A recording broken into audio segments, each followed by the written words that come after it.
Laporan keuangan adalah cerminan utama kesehatan finansial sebuah usaha. Bagi UMKM yang bergerak di industri kuliner seperti Unpurba Bakery, laporan keuangan yang akurat bukan sekedar catatan internal, melainkan syarat mutlak ketika mereka mengajukan kredit bank.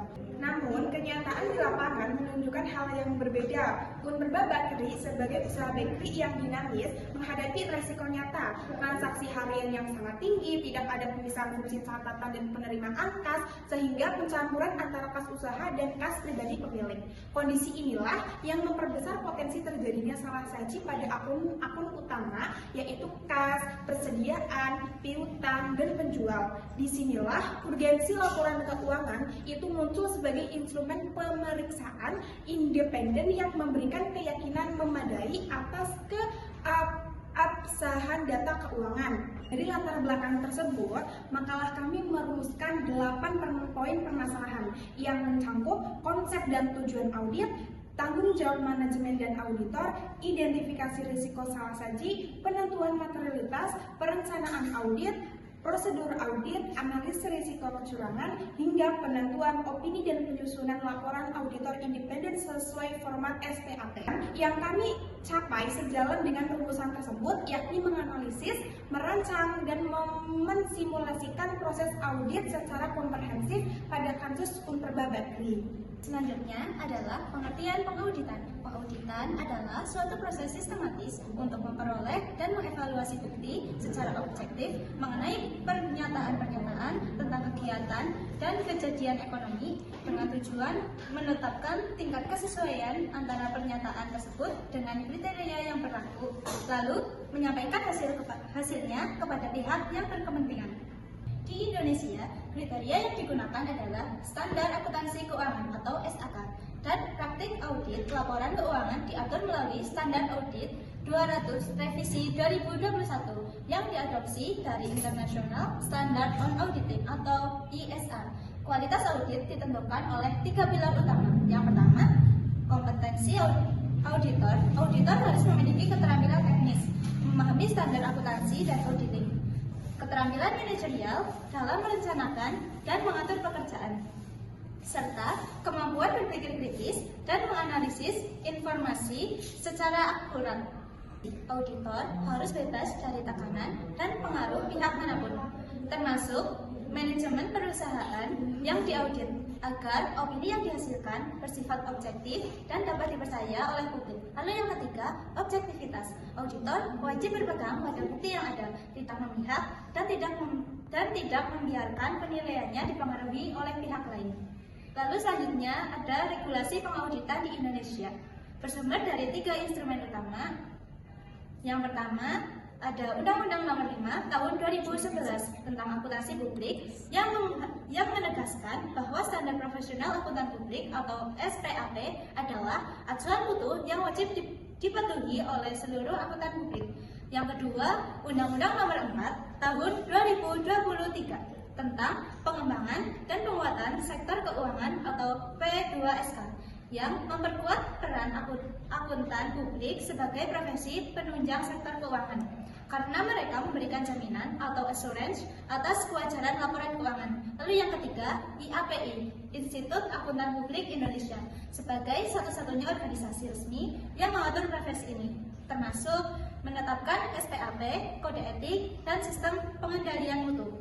Lalu yang terakhir, terdapat 5 jenis opini audit yang dapat dikeluarkan auditor berdasarkan hasil pemeriksaannya. Yang pertama, wajar tanpa pengecualian atau WTP. Laporan keuangan disajikan secara wajar, bebas dari salah saji material. Lalu yang kedua, wajar dengan pengecualian atau WDP. Laporan wajar, namun terdapat penyimpangan yang material namun tidak pervasif. Lalu yang ketiga, tidak wajar atau adverse opinion. Laporan keuangan mengandung salah saji yang material dan pervasif. Yang keempat, tidak menyatakan pendapat atau disclaimer of opinion. Auditor tidak dapat memperoleh bukti yang cukup untuk memberikan opini. Lalu yang kelima, opini penolakan. Auditor secara tegas menyatakan tidak mampu menyelesaikan audit karena keterbatasan yang sangat signifikan. Pemahaman terhadap jenis-jenis opini ini akan sangat relevan ketika nanti kita membahas hasil audit Unpurba Bakery. Unperba Bakery adalah sebuah usaha bakery yang berlokasi di Kabupaten Purbalingga, Jawa Tengah, mengajukan kredit usaha kepada bank sebesar 500 juta. Untuk mendukung pengajuan ini, laporan keuangan tahun 2025 perlu diaudit secara independen. Tujuan audit dalam konteks ini adalah memastikan laporan keuangan disajikan secara wajar, menilai apakah terdapat salah saji material, memeriksa kewajaran akun-akun utama, menilai efektivitas pengendalian internal, dan pada akhirnya memberikan opini audit yang dapat digunakan sebagai dasar keputusan bank.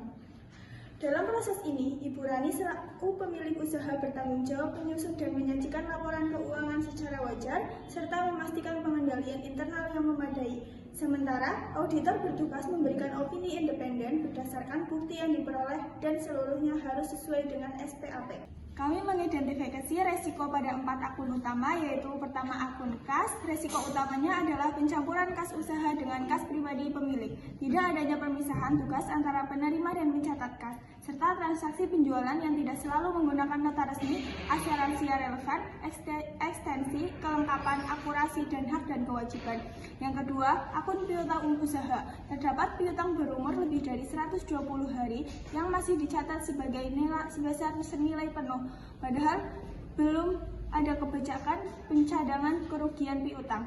Hal ini berpotensi menyebabkan nilai piutang terlalu tinggi di laporan keuangan. Asersi yang relevan, penilaian, ekstensi, kelengkapan, dan hak dan kewajiban. Ketiga, akun persediaan. Perusahaan tidak melakukan stock of name secara rutin, sehingga selisih antara persediaan fisik dan catatan akuntansi sangat mungkin terjadi, baik akibat kehilangan, kerusakan, maupun kesalahan pencatatan. Asersi yang relevan, ekstensi, kelengkapan, penilaian, dan akurasi.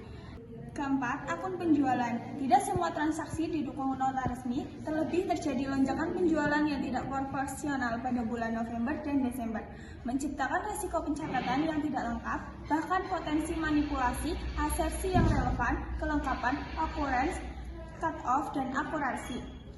Penentuan tingkat materialitas. Karena Unperba Bakery sedang mengajukan kredit kepada bank, auditor menggunakan laba bersih sebagai dasar perhitungan materialitas. Karena inilah yang paling diperhatikan oleh pihak bank dalam menilai kelayakan kredit. Laba bersih tahun 2025 yaitu sebesar 95 juta. Tingkat materialitasnya yaitu 5% dikali 95 juta yaitu sama dengan 4.750.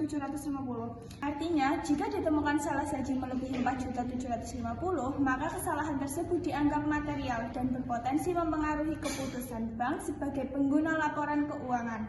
Dalam perencanaan audit, ruang lingkup pemeriksaan mencakup laporan laba rugi dan neraca per tanggal 31 Desember 2025, serta akun kas, piutang, persediaan, dan penjualan. Tim auditor merancang 3 jenis prosedur audit, yaitu prosedur substantif, yaitu pemeriksaan fisik, kas atau kas akun, pengiriman konfirmasi piutang kepada pelanggan, pelaksanaan stock of name, menelusuri nota penjualan ke jurnal, dan memeriksa bukti pembayaran. Yang kedua yaitu prosedur pengendalian, mencakup memeriksa apakah ada pemisahan kas usaha dan kas pribadi, menilai penggunaan nota resmi pada setiap transaksi, dan mengevaluasi pelaksanaan stock of name secara berkala. Lalu yang ketiga ada prosedur analitis, yaitu membandingkan penjualan antara 2024 dengan 2025, menganalisis lonjakan penjualan di akhir tahun, serta menghitung rasio keuangan. Selanjutnya kita akan menganalisis risiko kecurangan. Analisis ini menggunakan kerangka fraud triangle dari visi yang mencakup 3 elemen, yaitu tekanan, kesempatan, dan rasionalisasi. Yang pertama ada tekanan atau pressure. Unperba Bakery sedang mengajukan kredit sebesar 500 juta ke bank.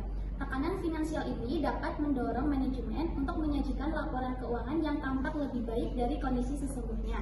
Misalnya dengan memperbesar nilai penjualan, memperkecil beban operasional, atau menyembunyikan liabilitas. Lonjakan penjualan di bulan November dan Desember yang tidak didukung bukti transaksi semakin memperbesar risiko pencatatan fiktif. Yang kedua ada kesempatan atau opportunity. Kondisi struktural Unperba Bakery membuka banyak celah kecurangan. Yang pertama, tidak ada pemisahan tugas pemilik merangkap sebagai penanggung jawab pencatatan keuangan. Yang kedua, tidak semua transaksi didukung nota resmi sehingga sebagian pendapatan berpotensi tidak tercatat akurat. Yang ketiga, tidak adanya stock of name rutin membuka celah manipulasi nilai persediaan. Yang keempat, ada pencampuran kas usaha dan kas pribadi menciptakan risiko penyalahgunaan aset yang sulit dideteksi. Selanjutnya, yang ketiga, ada rasionalisasi atau rationalization. Dalam konteks UMKM yang masih berkembang, pemilik sering memandang pencampuran keuangan pribadi dan usaha sebagai hal yang wajar. Ketiadaan kebijakan tertulis untuk pencadangan piutang tak tertagih pun mencerminkan rendahnya kesadaran tata kelola keuangan yang baik, yang kemudian memudahkan pemilik untuk merasionalisasi praktik-praktik yang menyimpang dari prinsip akuntansi. Berdasarkan analisis tersebut, terdapat 3 bentuk kecurangan yang berpotensi terjadi.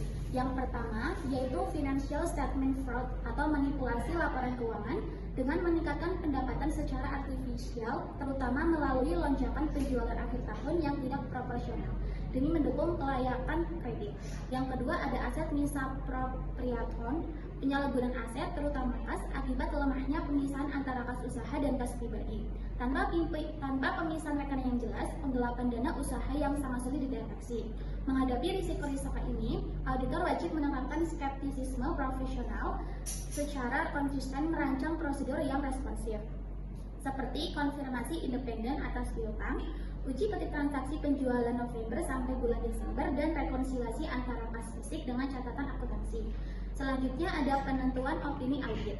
Berdasarkan keseluruhan temuan audit, tim auditor menyimpulkan bahwa terdapat keterbatasan mendasar yang berdampak serius terhadap kualitas laporan keuangan Unperba Bakery, yaitu transaksi tidak didukung nota resmi secara menyeluruh, tidak ada pemisahan tugas dan terjadi pencampuran kas usaha pribadi, tidak ada prosedur pengendalian internal yang memadai.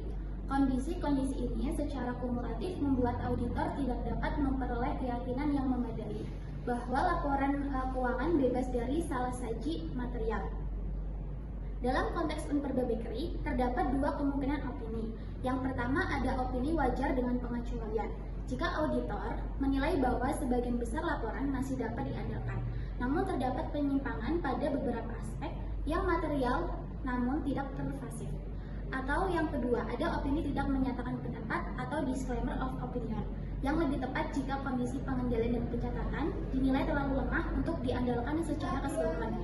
Hal ini diatur dalam SA 705 IAPI mengenai modifikasi terhadap opini dalam laporan auditor independen. Berdasarkan temuan komprehensif yang ada, auditor cenderung mengeluarkan disclaimer of opinion. Artinya auditor tidak menyatakan pendapat atas laporan keuangan Unperba Bakery untuk tahun yang berakhir pada tanggal 31 bulan Desember 2025.